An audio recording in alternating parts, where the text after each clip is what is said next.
ತುಮಕೂರು ವಾಯ್ಸ್ಗೆ ಸ್ವಾಗತ ಸ್ನೇಹಿತರೆ. ಸಬ್ಸ್ಕ್ರೈಬ್ ಆಗಿಲ್ಲ ಅಂದ್ರೆ ಈಗಲೇ ಈ ಕೆಳಗೆ ಕಾಣುವ ಸಬ್ಸ್ಕ್ರೈಬ್ ಬಟನ್ಗೆ ಈಗಲೇ ಕ್ಲಿಕ್ ಮಾಡಿ. ನಾವು ಮಾಡುವ ವಿಡಿಯೋಗಳ ನೋಟಿಫಿಕೇಶನ್ಗಾಗಿ ಬೆಲ್ ಐಕಾನ್ ಅನ್ನು ಪ್ರೆಸ್ ಮಾಡೋದನ್ನ ಮರಿಬೇಡಿ. ಗೃಹಲಕ್ಷ್ಮಿ ಯೋಜನೆ ಶುರುವಾಗಿ ಒಂದು ವರ್ಷದ ಸಂಭ್ರಮ.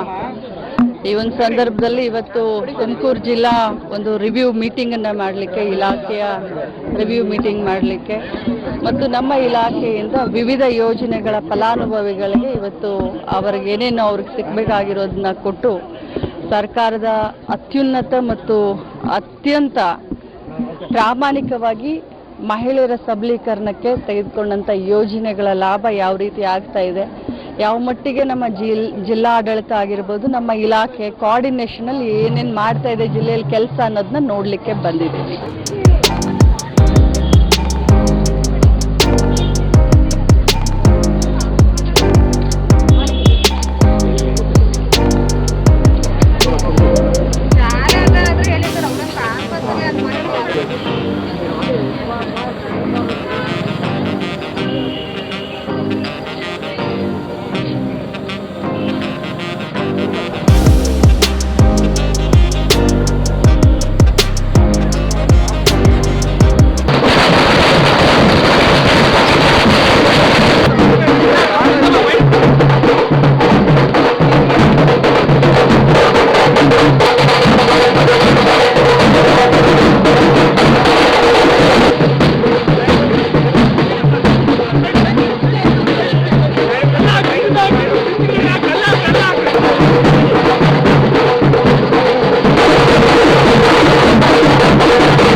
ಗೃಹಲಕ್ಷ್ಮಿ ಇಲಾಖೆಯಲ್ಲಿ ಗೃಹಲಕ್ಷ್ಮಿ ಅಮೌಂಟ್ ಒಂದಷ್ಟು ಡಿಲೀಟ್ ಆಗಿದೆ, ಇನ್ನೊಂದಷ್ಟು ಡಿಲೀಟ್ ಮಾಡುವಂತ ಪ್ರಯತ್ನ ಒಂದೂ ಡಿಲೀಟ್ ಆಗಿಲ್ಲ.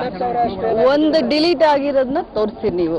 ಯಾರು GST ಪೇ ಇದ್ದಾರೆ, ಯಾರು ಇನ್ಕಮ್ ಟ್ಯಾಕ್ಸ್ ಪೇ ಇದ್ದಾರೆ ಅಂಥವ್ರದ್ದಾಗಿರ್ಬಹುದೇ ಹೊರತಾಗಿ, ಮತ್ತು ಅಂಥವ್ರದ್ದು ನಾನು ಕೇಳಿದೆ, ನೀವು ರಿಪೋರ್ಟ್ ಮಾಡಿದ ತಕ್ಷಣ ಕೇಳಿದೆ, ಅಂಥದ್ದು ಏನು ನಾವು ಡಿಲೀಟೇ ಮಾಡೋದಿಲ್ಲ. ಏನಾಗಿದೆ ಅಂತಂದರೆ ಅವ್ರನ್ನ ಅಪ್ಲೋಡ್ ಮಾಡಬೇಕಾದ್ರೆ ನಾವು ಅವ್ರನ್ನ ಒಳಗಡೆ ತಗೊಳ್ಳೋದಿಲ್ಲ. ಅಪ್ಲೋಡ್ ಹಂತದಲ್ಲಿನೇ ಅವರು ಡಿಲೀಟ್ ಆಗ್ತಾರೆ. ಅವರು ಅವರು ಹಣ ತಗೊಂಡು ಆಮೇಲೆ ನಾವು ಡಿಲೀಟ್ ಮಾಡಲ್ಲ. ಅವರ ರಿಜಿಸ್ಟ್ರೇಷನ್ ಮಾಡುವಂಥ ಸಂದರ್ಭದಲ್ಲಿನೇ GST ಮತ್ತು ಇನ್ಕಮ್ ಟ್ಯಾಕ್ಸ್ ಪೇಗಳ ಹೆಸರು ಡಿಲೀಟ್ ಆಗ್ತದೆ. ಎಲ್ಲ ಜಿಲ್ಲೆಗಳಲ್ಲಿ 11ನೇ ಕಂತಿನ ಹಣ ಬಂದಿದೆ. 12 ಮತ್ತು 13ನೇ ಕಂತಿನ ಹಣ ಈಗ ಬಿಡುಗಡೆ ಮಾಡ್ತೀವಿ.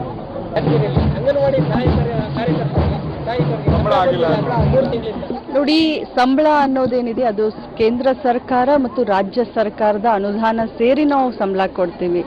ಇದು ಈ ರೀತಿಯಾದಂಥ ಪ್ರಾಬ್ಲಮ್ ಬರೀ ಮೊದಲನೇ ಬಾರಿಗೆ ಅಲ್ಲ. ಯಾಕಂದರೆ ಕೇಂದ್ರ ಸರ್ಕಾರದವ್ರು ವಿಳಂಬ ಮಾಡಿದಾಗ ಮ್ಯಾಚಿಂಗ್ ಅಮೌಂಟು ನಾವು ಸೇರಿಸಿ ರಾಜ್ಯ ಸರ್ಕಾರ ಕೊಡಬೇಕಾಗುತ್ತೆ. ಕೇಂದ್ರದಿಂದ ಇನ್ನೂ ಬಂದಿಲ್ಲ. ನಾವು ಕೂಡ ಬರೆದಿದ್ದೀವಿ, 3-4 ಸರಿ ಬರೆದಿದ್ದೀವಿ. ಮೊನ್ನೆ ನಮ್ಮ ಇಲಾಖೆ ಡೈರೆಕ್ಟರ್ ಕೂಡ ಡೆಲ್ಲಿಗೆ ಹೋಗಿ ಬಂದಿದ್ದಾರೆ. ಸೊ ಆದಷ್ಟು ಶೀಘ್ರದಲ್ಲಿ ಈ ಎಲ್ಲರಿಗೂ ಕೊಟ್ಟಿದ್ವಿ. ಈ 3 ಜಿಲ್ಲೆಗೂ ಕೂಡ ಆದಷ್ಟು ಬೇಗ ಗಣಪತಿಯ ಒಳಗಡೆ ಕೊಡಲಿಕ್ಕೆ ಪ್ರಯತ್ನ. ನೋಡಿ, ಯಾವುದೇ ಸರ್ಕಾರದ ಮೇಲೆ ನಾನು ಆರೋಪವನ್ನು ಮಾಡಲಿಕ್ಕೆ ಹೋಗೋದಿಲ್ಲ. ಬಹಳಷ್ಟು ಯೋಜನೆಗಳಿಗೆ ರಾಜ್ಯ ಮತ್ತು ಕೇಂದ್ರದ 2 ಅಮೌಂಟ್ಗಳು ಇರುತ್ತೆ ನಮ್ಮ ಇಲಾಖೆಗೆ ಸಂಬಂಧಪಟ್ಟಿದ್ರೆ. ಸೊ ವಿಳಂಬ ಮೊದಲಿನಿಂದನೂ ಆಗಿದೆ. ಇನ್ನು ಆಗದಾಗೆ ನಾವು ಪ್ರಯತ್ನ ಮಾಡಿದ್ವಿ. ಎಲ್ಲ ಕಡೆ ಬಂದಿದೆ. ಈ 3 ಜಿಲ್ಲೆಗೂ ಅತ್ಯಂತ ಶೀಘ್ರದಲ್ಲೇ ನಾವು ಹಣವನ್ನು ಬಿಡುಗಡೆ ಮಾಡ್ತೀವಿ. ಮೊಟ್ಟೆಗೂ ಏನು ಪ್ರಾಬ್ಲಮ್ ಇಲ್ಲ, ಹಾಲಿನ ಪೌಡ್ರಿಗೂ ಏನು ಪ್ರಾಬ್ಲಮ್ ಇಲ್ಲ. ಕ್ವಾರ್ಟರ್ಲಿ ಪೇಮೆಂಟ್ ಅಂತ ಇರುತ್ತೆ ನಮ್ಮ ಇಲಾಖೆನಲ್ಲಿ, ಪ್ರತಿ 3 ತಿಂಗಳಿಗೆ ಪೇಮೆಂಟ್ ಅಂತ ಇರುತ್ತೆ. ಸೊ ಈಗಾಗಲೇ ನಾವು ಬಾಲ ವಿಕಾಸ ಸಮಿತಿ ಅಂತ ಇದೆ, ಮೊಟ್ಟೆಯನ್ನು ಅವರು ಖರೀದಿ ಮಾಡಬಹುದು ಪ್ರತಿಯೊಂದು ಅಂಗನವಾಡಿಯಲ್ಲಿ. ಸೊ ಬಾಲ ವಿಕಾಸ ಸಮಿತಿಗೆ ಮೊಟ್ಟೆ ಹಣವನ್ನು